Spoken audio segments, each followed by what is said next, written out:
yang prayer that touch heaven. Doa yang menyentuh surga. Doa seperti apa yang dimaksud pastor doa nyentuh surga? Jangan sampai kita berdoa, doanya cuma nyentuh plafon. Balik lagi. Tapi kita mau doanya itu nyentuh surga. Karena sekali doa kita menyentuh surga, something big happen. Pertanyaannya gimana? Kita punya doa yang menyentuh surga. Saya bagikan 3 hal ya saudara. Yang pertama, gak bisa tidak. Doa yang menyentuh surga itu yang adalah doa yang menyentuh yang punya surga. Yang punya surga siapa saudaraku? Tuhan. Doa yang menyentuh surga adalah doa yang menyentuh hatinya Tuhan. Dan tahukah saudara, Tuhan paling tersentuh dengan ucapan syukur. Satu kali saudaraku, ada sepasang suami istri, punya 2 anak. Begitu berbeda karakter mereka sampai dinamai oleh kedua orang tuanya, dipanggil dengan julukan gitu saudaraku, si murung dan si ceria. Yang satu anaknya murung terus, yang satu anaknya ceria terus. Nah akhirnya orang tua ini iseng gitu kan, gimana ya caranya, bisa enggak ya, ini orang tuanya usil gitu saudaraku, bisa enggak membuat si murung jadi ceria dan si ceria jadi murung. Nah karena mereka orang tua yang mencintai anaknya, mereka tahu kesukaan anaknya. Si murung sedang kepingin punya handphone baru pak, karena selama ini kalau dia bergaul dengan teman-temannya, dia selalu harus pinjam handphone temennya. Nah dia tuh kepingin punya handphone baru. Jadi orang tuanya berpikir kalau dibelikan handphone baru pasti senyum, pasti happy, pasti jadi ceria. Dan akhirnya benar saudara, orang tuanya bungkus handphone baru saudaraku, di wrapping nice, dikasih pita, ditaruh di atas ranjang dari si murung. Anaknya pulang dari sekolah, buka pintu kamar, lihat kok ada kado gitu bu. Langsung dengan cepat dia penasaran, dia buka kadonya. Ketika dibuka, alangkah terkejutnya si murung, ada handphone baru. Saat itu juga saudaraku, senyum terkembang di bibir si murung. Orang tuanya ngintip dari belakang pak. Sukses. Si murung bisa senyum. Tapi ternyata gak tunggu berapa lama saudara, si murung terdiam. Senyumnya mulai pelan-pelan turun dan dia berpikir, ini handphone baru.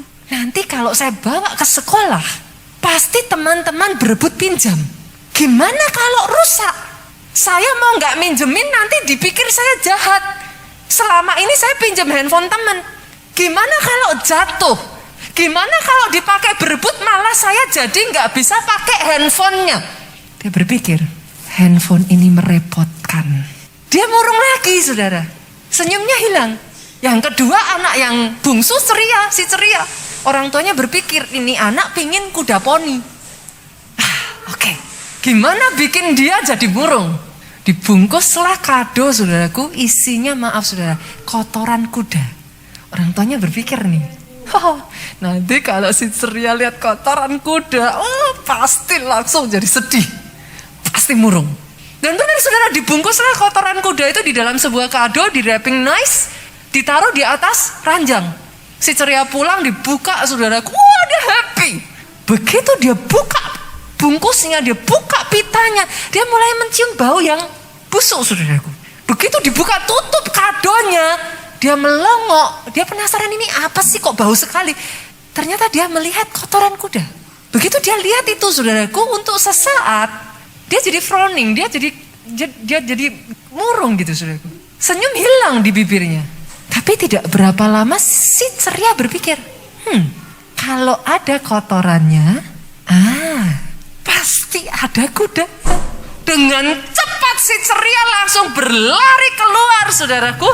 Dia peluk kedua orang tuanya, dia katakan, thank you mami, thank you daddy, you are the best parents. Mama papanya kan bingung dong, kamu gila ya? Dikasih kotoran kuda kok kamu say thank you. Mami, daddy, pasti ada kudanya di dekat sini. Maminya bilang, no, cuman kotorannya. Nggak mungkin.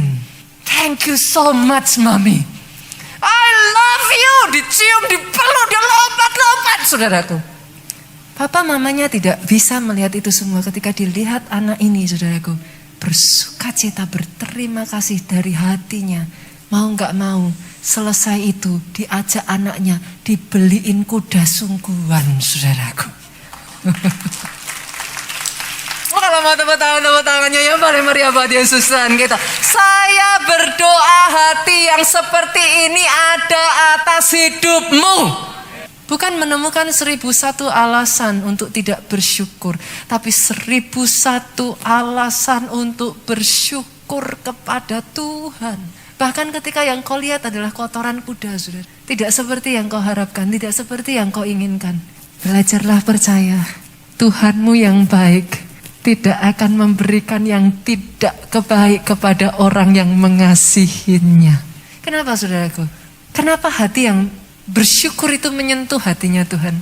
Karena tahukah saudara, di dalam ucapan syukur ada iman.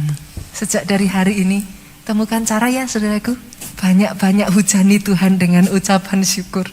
Jangan hujani Tuhan dengan sungut-sungut. Jangan hujani Tuhan dengan all kind of complaint. Tetapi pujian ucapan syukur itu naik 24 jam sehari dalam hidupmu. Apapun boleh terjadi, diizinkan terjadi. Sama seperti kotoran kuda yang tidak kelihatan menyenangkan, bahkan berbau busuk dan seolah-olah saudaraku jauh dari yang saudara harapkan.